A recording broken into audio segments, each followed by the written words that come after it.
कौन सी स्त्री या महिला को पुत्र रत्न की प्राप्ति होती है या कौन सी स्त्री को पुत्र प्राप्ति नहीं होती है। अगर आप भी यह जानना चाहते हैं तो आइए जानते हैं आज के इस वीडियो में इस कहानी के माध्यम से। एक समय की बात है, सविता नाम की एक लड़की अपनी माँ के साथ रहा करती थी, जो कि अत्यंत ही सुंदर थी और उसे अपनी सुंदरता पर बहुत ही ज़्यादा घमंड था। एक दिन उसकी माँ ने कहा, बेटी सविता, मैं अब बूढ़ी हो गई हूँ, इसलिए अब मैं चाहती हूँ कि किसी अच्छे से घर परिवार में तुम्हारी शादी करवा दूँ। लेकिन सविता ने कहा, नहीं माँ, मैं अभी शादी नहीं करना चाहती। जब मुझे मेरी तरह ही सुंदर और शक्तिशाली वर मिल जाएगा तब ही मैं शादी करूँगी। तब सविता की माँ ने कहा, हम गरीब परिवार से हैं, यह जिद छोड़ दे वरना तुम्हें इसका परिणाम भुगतना पड़ेगा। लेकिन सविता अपनी जिद पर अड़ी रही। अगर मैं शादी करूँगी तो ऐसे ही लड़के से करूँगी जो मेरी तरह सुंदर और शक्तिशाली हो। एक दिन सविता किसी के खेत से आम तोड़कर चुराने की कोशिश करती है, लेकिन सविता को उस खेत के मालिक का लड़का बंसी देख लेता है और उसको पूछता है, तुम कौन हो और मेरे खेत में क्या कर रही हो। यह कहते कहते बंसी सविता की सुंदरता को देखकर आश्चर्यचकित हो गया और उसके ख्यालों में खो जाता है। तभी सविता मौका पाकर वहाँ से भाग निकलती है। इस प्रकार कुछ दिनों बाद सविता के घर पर कुछ मेहमान आते हैं। तब सविता अपनी माँ से पूछती है, यह लोग कौन हैं। तब उसकी माँ ने कहा कि यह लोग अपने गांव के जमींदार के यहाँ से आए हैं। तुम्हारे लिए गांव के जमींदार के इकलौते बेटे बंसी का रिश्ता आया है, तुम्हें इससे शादी करनी होगी। तब सविता बोली, नहीं, यह वर जैसा मैं चाहती हूँ वैसा बिल्कुल नहीं है, इसलिए मैं शादी नहीं करूँगी। उसकी माँ ने कहा, अगर तुम ये शादी नहीं करोगी तो मैं अभी इसी वक्त अपना शरीर त्याग दूँगी। मजबूरन उसको बंसी से शादी करनी पड़ी। शादी के बाद सविता ने बंसी को अपना सारा सच बता दिया कि मैं इस शादी से बिल्कुल खुश नहीं हूँ, मैं तुम्हें बिल्कुल पसंद नहीं करती, इसलिए मैं तुमसे पति पत्नी वाला कोई भी रिश्ता नहीं रखना चाहती। सविता की यह बात सुनकर बंसी उदास हो जाता है, मगर वो अपनी पसंद को पाकर खुश था और बोला कि ठीक है, तुम जैसा चाहोगी वैसा ही होगा, पर यह बात घर में किसी को पता नहीं चलनी चाहिए। अगली सुबह से बंसी और सविता अपने अपनी दिनचर्या में व्यस्त हो जाते हैं। ऐसे ही कुछ दिन बाद सविता एक दिन बहुत बीमार हो जाती है। तब बंसी दिन रात उसकी सेवा करता है। यह देखकर सविता का मन पिघल जाता है और उसका स्वभाव बंसी के लिए पत्नी की तरह बदल जाता है। फिर वे दोनों पति पत्नी की तरह रहने लगते हैं। इस प्रकार कुछ समय बाद सविता गर्भवती हुई और समयानुसार उसने लड़की को जन्म दिया, जिससे उसकी सास नाराज हो गई। तब बंसी और सविता ने सास को बोला, अगली बार भगवान ने चाहा तो उसे लड़का हो जाएगा। कुछ समय पश्चात सविता फिर से गर्भवती होती है और फिर से उसे लड़की प्राप्त होती है। यह जानकर उसकी सास ने सविता को यह बोलकर कि मुझे इस घर का वंश चाहिए, यानी कि पोता ही चाहिए, तुम्हें इस बार भी लड़का नहीं हुआ, इसलिए तुम इस घर से निकल जाओ। ऐसा बोलकर सविता की सास ने उसे घर से निकाल दिया। सविता दुखी मन से अपनी दोनों लड़कियों के साथ जंगल में चली जाती है। तभी वहाँ से एक तांत्रिक गुजरता है और पूछता है, तुम यहाँ क्या कर रही हो। तब सविता उस तांत्रिक को अपनी सारी बात बताती है। तांत्रिक सविता की बात सुनकर सविता को बोलता है, इसका एक उपाय है, लेकिन ये थोड़ा खतरनाक है। पर सविता तांत्रिक को बोलती है, मैं पुत्र प्राप्ति के लिए कुछ भी करने को तैयार हूँ, बस आप मुझे बता दीजिए। तब तांत्रिक उसे एक जादुई कुएं के पास ले गया और बोला, यह जादुई कुआं है और इसके अंदर एक अलग ही दुनिया है। वहाँ पर एक सूखा पेड़ है जिस पर एक ही लाल फल है और उस पेड़ पर एक बहुत ही खतरनाक राक्षसी का पहरा रहता है, क्योंकि उस पेड़ में उस राक्षसी की जान बसती है। तुम्हें वो लाल फल तोड़कर खाना होगा और सूर्योदय से पहले वापस आना होगा, वरना तुम हमेशा के लिए उसी दुनिया में रह जाओगी। यह बात सुनकर सविता पुत्र प्राप्ति की चाह में यह सब करने को तैयार हो गई और जादुई कुएं के अंदर चली गई। डरते डरते उस पेड़ को खोजा और उसे वह पेड़ मिल गया। जब वह उस पेड़ के पास उस लाल फल को तोड़ने गई तो उसे पेड़ के पास एक बड़ा सा गड्ढा दिखाई दिया, जिसमें एक बहुत ही खूंखार दिखने वाली राक्षसी सो रही थी। उसने सोचा, यह फल तोड़कर मैं खा लेती हूँ। तभी सविता का पैर सूखे पत्तों पर पड़ता है, जिससे राक्षसी की नींद खुल जाती है और सविता को देखकर गुस्से में पूछती है, कौन हो तुम? सविता डर के मारे वहाँ से भाग जाती है। तभी आगे एक गुफा आती है और सविता को कोई उसे गुफा के अंदर खींच लेता है। गुफा के अंदर सविता अपने सामने एक बहुत ही सुंदर स्त्री को देखती है और पूछती है, आप कौन? तब वह सुंदर स्त्री बोलती है, मैं तुम्हारी दुनिया की महारानी हूँ, एक राजा की पत्नी हूँ। तभी सविता ने पूछा, अगर आप हमारी दुनिया की है तो यहाँ क्या कर रही है? तो सुंदर स्त्री ने कहा, मुझे तुम्हारी दुनिया में बहुत सारे सुख प्राप्त हुए, लेकिन हम दोनों संतान प्राप्त न होने के कारण दुखी थे। एक दिन हम नदी के किनारे टहल रहे थे, तभी एक तांत्रिक आया और अपने षड्यंत्र में फंसाकर मुझे इस दुनिया में भेज दिया और मैं इस मायावी दुनिया से कभी निकल ही नहीं पाई। तभी सविता बोली, क्या आपको भी तांत्रिक ने ही भेजा था? तो स्त्री बोली, हाँ, संतान प्राप्ति का लालच देकर तांत्रिक ने ही मुझे यहाँ भेजा था। अब तुम भी इस मायावी दुनिया से कभी वापस नहीं जा सकोगी। यह सुनकर सविता दुखी होकर बोली, नहीं नहीं, मैं यहाँ नहीं रह सकती हूँ। मेरी 2 छोटी छोटी बच्चियाँ हैं, उन्हें मेरी बहुत ज़रूरत है। मेरे अलावा उनकी देखभाल करने के लिए कोई नहीं है। तब वह सुंदर स्त्री बोली, तो ठीक है, हम दोनों को रात होने से पहले किसी भी तरह यहाँ से निकलना होगा। सविता बोलती है, कैसे? तो स्त्री बोलती है, मेरे साथ चलो। तभी सुंदर स्त्री उसे गुफा के अंदर एक ऋषि मुनि के यहाँ लेकर जाती है और मुनि को प्रणाम करती है। प्रणाम मुनिवर। तब मुनि पूछते हैं, यह स्त्री कौन है? महारानी बताती है, यह भी उस तांत्रिक के जाल में फंसकर मेरी तरह यहाँ आ गई है और इसने वो लाल फल भी तोड़ लिया है। तभी मुनि बोलते हैं, अफसोस है कि एक और इंसान उस पाखंडी तांत्रिक के जाल में फंस गया। वह बहुत ही दुष्ट है। वो अपनी काली शक्तियों को बढ़ाकर इस लाल फल का इस्तेमाल करना अच्छे से जानता है। ये अत्यंत ही शक्तिशाली फल है।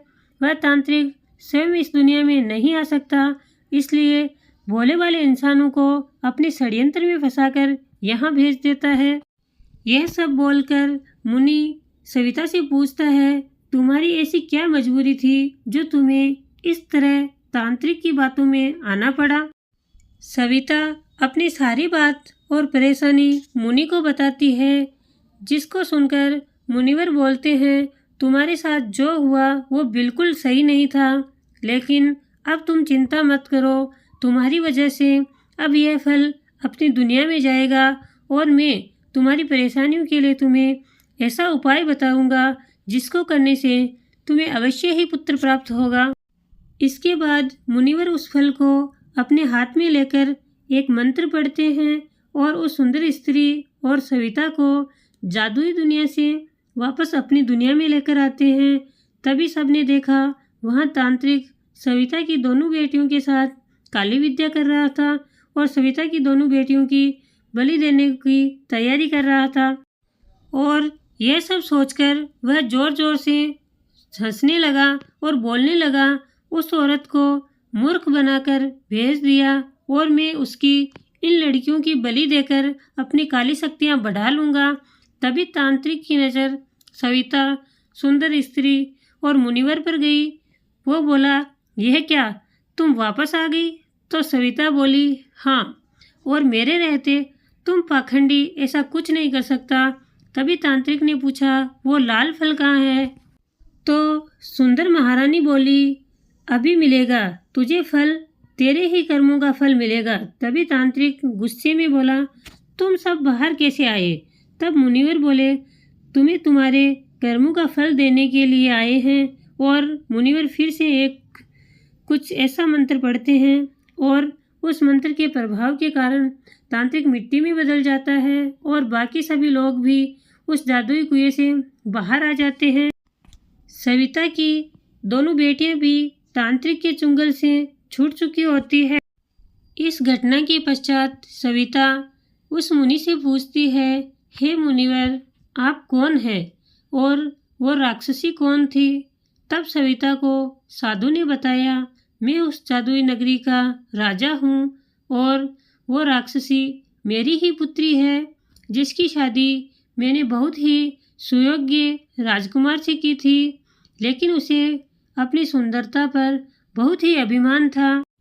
अपने अभिमान के चलते वह कभी भी अपने पति की किसी भी प्रकार की ना तो कोई सेवा करती और ना ही कभी सही तरीके से उससे बात करती थी। यह सुनकर सविता ने पूछा, मुनिवर, वो राक्षसी कैसे बन गई? तब मुनिवर ने सविता को बताया, आप लोग भी जरूर ध्यान से सुने। एक स्त्री का विवाह के बाद धर्म है कि वह अपने मन से अपने पति की सेवा करे और उसकी आज्ञा का पालन करे, परंतु मेरी पुत्री ने अपनी सुंदरता के घमंड में कभी भी अपने पत्नी धर्म का पालन नहीं किया, जिससे क्रोधित उसके पति ने ही उसे श्राप दिया कि वो जिस रूप पर इतना घमंड करती है वो उससे हमेशा के लिए छिन जाए और वो एक राक्षसी बन जाए। अपने पति के श्राप के कारण आज मेरी सुंदर पुत्री राक्षसी बन गई है। तभी सविता ने पूछा, हे मुनिवर, आप तो उनके पिता हो और एक जादूगर व जादुई दुनिया के राजा भी, तो क्या आप उन्हें ठीक नहीं कर सकते हो? तब मुनिवर बोले, नहीं, मेरा कोई भी जादू तंत्र मंत्र उस पर काम नहीं करता, क्योंकि पत्नी धर्म नहीं निभाने के कारण उसके पति ने बहुत ही दुखी होकर उसे ये श्राप दिया और अपने आप को उस पेड़ को समर्पित कर दिया। उस पेड़ पर जो यह लाल फल है वह कोई साधारण फल नहीं है, मेरी पुत्री का पति ही है, जिसकी रक्षा स्वयं मेरी पुत्री जो अब राक्षसी बन गई है करती है। यह सब सुनकर सविता भावुक होकर मुनि से बोली, हे मुनिवर, क्या अब उन्हें वापस पहले जैसा नहीं किया जा सकता?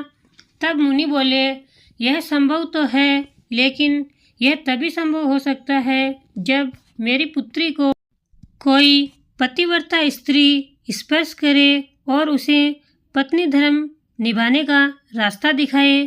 तब सविता बोली, मैं ऐसा कर सकती हूँ, लेकिन वो आपकी पुत्री तो देखते ही मुझे मार देगी। सविता का यह डर देखकर मुनि बोले, तुम यह अंगूठी लेकर उसके पास जाओ, वो इसे देखकर शांत हो जाएगी, क्योंकि यह अंगूठी उसके पति की है। यह सुनकर सविता फिर से उस जादुई नगरी में चली जाती है, जहाँ राक्षसी पेड़ के पास गुस्से में बैठी होती है। उसे देखते ही राक्षसी सविता पर जोर से चिल्लाती है। तभी सविता अंगूठी दिखाते हुए बोलती है, रुक जाओ, मैं तुम्हारी मदद कर सकती हूँ। राक्षसी पूछती है, यह अंगूठी तुम्हारे पास कैसे आई? सविता बोली, मुझे तुम्हारे बारे में सब पता चल गया है और मैं तुम्हारे इस कुरूप से तुम्हें आज़ाद होने में मदद करने आई हूँ। तभी राक्षसी दुखी होकर बोलती है, मैंने जो बहुत बड़ा पाप किया है उसका क्या मैं इसी लायक हूँ? तब सविता बोली, मैंने भी ऐसी गलती की थी, परंतु समय रहते उसे सुधार लिया था, वरना आज मेरी भी हालत तुम्हारी जैसी होती। सविता की बात सुनकर राक्षसी बोली, मैं भी अपनी गलती सुधारना चाहती हूँ, अपने पति से माफ़ी मांगकर उनके साथ रहना चाहती हूँ। तब सविता बोली, तुम अब भी ऐसा कर सकती हो, पहले तुम वादा करो कि तुम अब अपना पत्नी धर्म अच्छे से निभाओगी। जब राक्षसी ने वादा किया तो सविता ने राक्षसी को पास जाकर स्पर्श किया। सविता के स्पर्श से राक्षसी तुरंत ही एक सुंदर स्त्री में परिवर्तित हो जाती है। यह देखकर सविता राक्षसी से बोली, यह तुम्हें दूसरा मौका मिला है, अब तुम अपने मौके पर कायम रहना और अपना वादा पूरा करना। इस प्रकार राक्षसी सुंदर स्त्री के रूप में अपने महल लौट जाती है। उसका पति भी अब फल से सुंदर राजकुमार में बदल जाता है और दोनों फिर से सुखमय जीवन की शुरुआत करते हैं। सविता वापस अपनी दुनिया में आकर मुनिवर और महारानी को पूरी घटना सुनाती है। तब महारानी बोलती है, तुमने असंभव को संभव कर दिखाया, तुम दिल की बहुत ही साफ और नेक दिल हो और पतिव्रता भी। मुनि खुश होकर बोले, तुम्हारा बहुत ही आभारी हूँ जो तुमने मेरी बेटी की दुनिया संवारी है। आज तुम जो इच्छा हो वह मांग सकती हो, मैं तुम्हें दूंगा।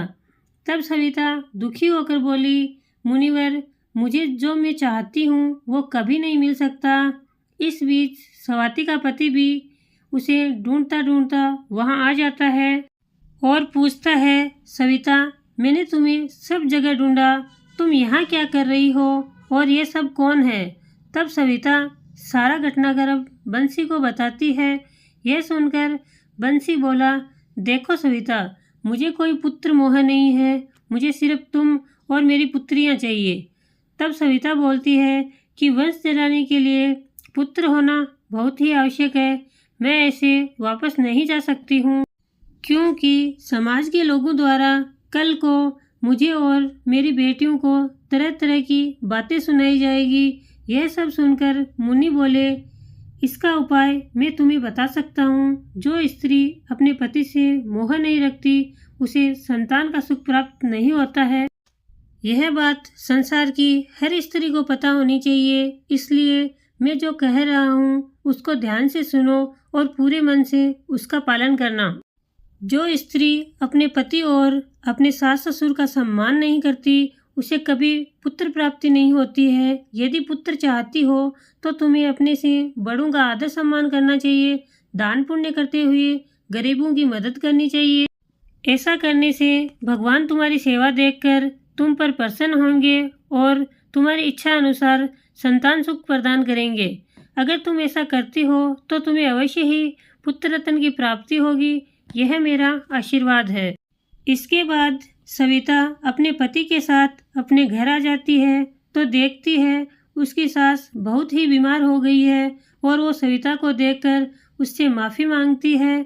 सविता उसको माफ़ कर देती है और अपने मन से खूब सास की सेवा करती है। इसके साथ ही वह मुनिवर से प्राप्त नियमों का पालन करती है, जिसके परिणाम स्वरूप कुछ समय बाद सविता को पुत्र रत्न की प्राप्ति होती है। उधर इन सब नियमों का पालन करने से महारानी को भी समय अनुसार पुत्र की प्राप्ति होती है और दोनों खुशी से अपना जीवन अपनी संतान के साथ व्यतीत करते हैं।